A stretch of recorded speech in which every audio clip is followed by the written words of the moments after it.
اعوذ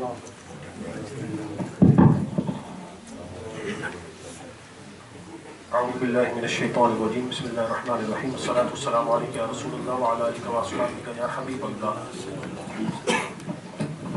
حضرات گرامی، قبل اس کے کہ ہم پروگرام کو آگے بڑھائیں، میں گزارش کروں گا جو حضرات پیچھے بیٹھے ہیں وہ آگے تشریف لے آئیں۔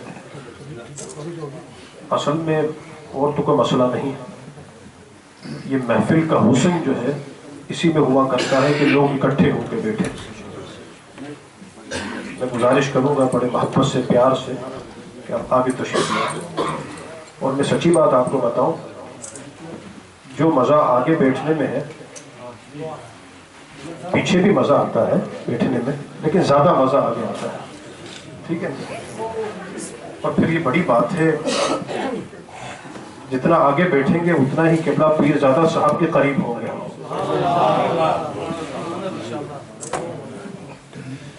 یہ مائکروفون میرے ہاتھ میں ابھی ہے، اس کے بعد نہیں ہوگا۔ یہ میں اس لیے عرض کر رہا ہوں کہ قبلہ پیر زادہ صاحب کے خطاب کے بعد میں نے نہیں آنا۔ خطاب کے بعد جو ہے ہم صلاۃ السلام پڑھیں گے، اور صلاۃ السلام پہ انشاءاللہ ہم کھڑے کھڑے ہی انشاءاللہ دعا بھی کر لیں گے انشاءاللہ۔ ویسے کوئی بھی خطیب یہاں آتا ہے، مجھے دھیان نہیں پڑتا کہ میں نے نہ گزارش کی ہو ان سے رقاء کی صورت میں یا زبانی کہ حضرت آپ کا یہ وقت ہے، آپ اتنے وقت میں جو ہے اپنا خطاب پورا کر لیں، لیکن آج جو ہے جی نہیں کرتا۔ میں حضرت صاحب سے کوئی گزارش نہیں کی، حضرت صاحب کا وقت ہے، آپ حضرات کا جذبہ، لگن، یہ سب ساتھ ساتھ چلیں گے انشاءاللہ۔ میں اعلان کر دوں کہ قبلہ پیر زادہ صاحب یہاں تشریف فرما ہے، اس میں کوئی نبوت و نمائش کی بات نہیں، بلکہ اس غرض سے کہ علماء کرام یہاں تشریف فرما ہے۔ جسے میں نے اعلان کیا، قبلہ حافظ و قاری مولانا محمد عمران قادری صاحب مسجد الکرم کے خطیب و امام، ہمارے محترم مولانا ارشد نوشاہی صاحب، یہ حضرات بھی یہاں تشریف فرما ہے۔ قبلہ پیر زادہ ثاقب رضا مصطفی صاحب دامت برکات العالیہ یہاں جلوہ فرما ہے۔ ہم ان بزرگوں سے دعائیں لینا چاہتے ہیں، اس لیے میں عرض کرتا ہوں کہ بحمدہ تعالیٰ سال ہر سال سے ہر جمعرات یہاں درس قرآن ہوتا ہے، اور اس میں ہم 7ویں سپارے پہ پہنچے ہیں الحمدللہ۔ یہ بزرگوں کا فیضان ہے، انہی کو دیکھتے دیکھتے ہم نے سیکھا ہے، اور پھر دیکھا ہے کہ ماشاءاللہ کیا فیضان ہے درس قرآن کا۔ بلا شبہ جو قرآن کے درس کا فیضان ہے وہ دنیا کی کسی کتاب کا نہیں ہے۔ آئندہ آنے والی جمعرات 7 بجے گیارہویں شریف کی محفل ہوگی۔ اب ہم نے ٹائم 7 بجے کر دیا ہے، کیونکہ ہم 6:30 پونے 7 رکھتے تھے، لوگ 7 بجے آتے تھے، تو میں نے اندازہ یہی لگایا کہ لوگ آ نہیں پاتے، تو اب آپ اپنے ٹائم سے تشریف لائیں، ٹھیک ہے؟ آپ اپنے وقت سے تشریف لائیں، 7 بجے تشریف لائیں، جس وقت آتے ہیں آپ حضرات اس میں تشریف لائیں۔ اس میں درس قرآن بھی ہوگا، معمول سے جو ہے ختم شریف ذکر و اذکار وغیرہ ہوں گے انشاءاللہ، خصوصی دعا بھی ہوگی۔ اور ساتھ ہی میں یہ بھی عرض کیے دوں کہ الحمدللہ گزشتہ اتوار یہاں خواتین کا جو ہے میلاد شریف کا سالانہ جلسہ ہوا، بحمدہ تعالیٰ سینکڑوں کی تعداد میں خواتین یہاں شریک ہوئی ہیں، اور میلاد شریف کے عنوان سے عالمہ فاضلہ محترمہ آفشاں صاحبہ نے جو خطاب کیا اس سے بہت فیضیاب ہوئی، اللہ تعالیٰ اسے بھی قبول فرمائے۔ اور قریباً 70 کے قریب طلباء و طالبات یہاں دینی تعلیم حاصل کر رہے ہیں۔ ہم دعا چاہتے ہیں بزرگوں سے اللہ تعالیٰ یہ کہ خدمات کو قبول فرمائے، اور مزید جو ہے ہمیں خدمت دین کی توفیق بخشے، اور گاہے بگاہے جو ہے نوجوانوں کے لیے ڈچ زبان میں ہی جو ہے یہاں نشستوں کا اہتمام ہوتا ہے، اللہ تبارک و تعالیٰ اسے بھی قبول فرمائے۔ جتنے حاضر ہیں اللہ تعالیٰ سب کی حاضریوں کو قبول فرمائے۔ محترم حضرات، انتظار کی گھڑیاں ختم ہوئی، خطاب کے لیے میں اس شخصیت کو دعوت دے رہا ہوں کہ میں عرض کیے دوں کہ پاکستان بھر میں جو ہے قبلہ پیر زادہ صاحب کے زبانی درس قرآن ہوتے ہیں۔ ہم تو حیران ہیں کہ بے انتہا مصروفیات کے باوجود حضرت نے وقت دیا ہے یورپ میں بسنے والے مسلمانوں کو، اور اس میں کوئی شک نہیں ہے کہ بہت ہی زیادہ اصرار ہوا یورپ میں بسنے والے مسلمانوں کا، تو قبلہ پیرزادہ صاحب نے کرم فرمایا کہ 2 دن 3 دن اٹلی، جرمنی، ناروے، ہالینڈ اور اللہ جانے کہاں کہاں حضرت صاحب تشریف لے جائیں۔ میں عرض کہتا ہوں حضرت صاحب سے گفت و شنید بالمشافہ فیضیاب ہونے کا موقع تو بڑا کم میسر آیا ہے۔ میں اس بات کو اس طرح سے عرض کرتا ہوں کہ ٹیلی فون میں ایک فنکشن ہوتا ہے کہ جس میں یہ سامنے نمایاں ہوتا ہے، اگر آپ کلک کریں کہ کتنی دیر آپ نے کال جو ہے وہ ریسیو کی ہے اور کتنی دیر جو ہے آپ نے کال کی ہے، تو میں اس پہ عرض کرتا ہوں سینکڑوں گھنٹے میں نے حضرت صاحب کو سنے ہیں، لیکن اپنی بات جو ہے 2-4 منٹ ہی سنائی ہوگی۔ تو میں نے حضرت صاحب کو جو ہے ایسا پایا ہے کہ حضرت صاحب کم بولتے ہیں، کم گو ہیں، فضول گوئی سے بہت اجتناب کرتے ہیں، لیکن جب بولتے ہیں تو ایسا بولتے ہیں کہ اچھے اچھوں کی بولتی بند ہو جاتی ہے۔ بلا شبہ، بلا شک وہ شخصیت کہ ہزارہا لوگوں کے دنیا، دل کی دنیا جس شخصیت نے بدلی ہے، عقائد و اعمال کے حوالے سے بے مثال جو ہے لوگوں کی اصلاح کی ہے۔ ہر جملہ جو ان کی زبان سے ادا ہوتا ہے سوز و گداز سے لبریز ہو۔ میں اتنا کہتا ہوں حضرت صاحب کا خطاب جب شروع ہو آخر تک آپ ہلیے گا نہیں، پوری توجہ سے سنیے گا، آپ خود محسوس کریں گے کہ علم و عرفان کے بیش بہا موتی جو ہے وہ لے کے کھڑے ہوئے ہیں۔ ان اشعار پر، اس حقیقت پر قبلہ پیر صاحب کو میں خطاب کے لیے دعوت دے رہا ہوں۔ یہ حقیقت ہے کہ کوئی سلیقہ ہے آرزو کا، نہ بندگی میری بندگی ہے۔ میں اتنا کہتا ہوں قبلہ پیر زادہ صاحب کے خطاب کے بعد جو ہے ہمارے دل کی دنیا روشن ہونی چاہیے، اور ان بزرگوں کی زبان سے جو کلمات ادا ہوتے ہیں اس کے باوجود بھی اگر ہمارے عقائد، ہمارے اعمال کی اصلاح نہیں ہوتی تو میں سمجھتا ہوں بڑی محرومی ہے۔ کوئی سلیقہ ہے آرزو کا، نہ بندگی میری بندگی ہے، یہ سب تمہارا کرم ہے آقا کہ بات اب تک بنی ہوئی ہے۔ یہ سب تمہارا کرم ہے آقا کہ بات اب تک بنی ہوئی ہے، اور اپنے دامان شفاعت میں چھپائے رکھنا، اپنے دامان شفاعت میں چھپائے رکھنا، میرے سرکار میری بات بنائے رکھنا، میرے سرکار میری بات بنائے رکھنا۔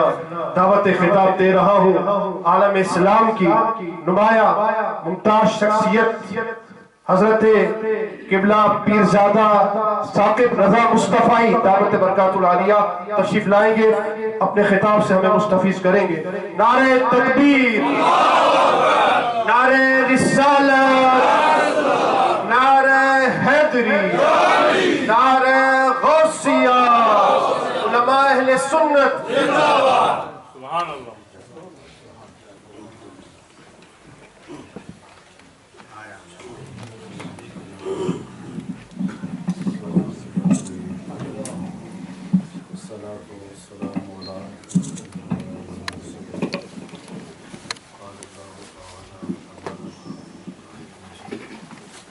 والفرقان الحمید، بسم اللہ الرحمن الرحیم۔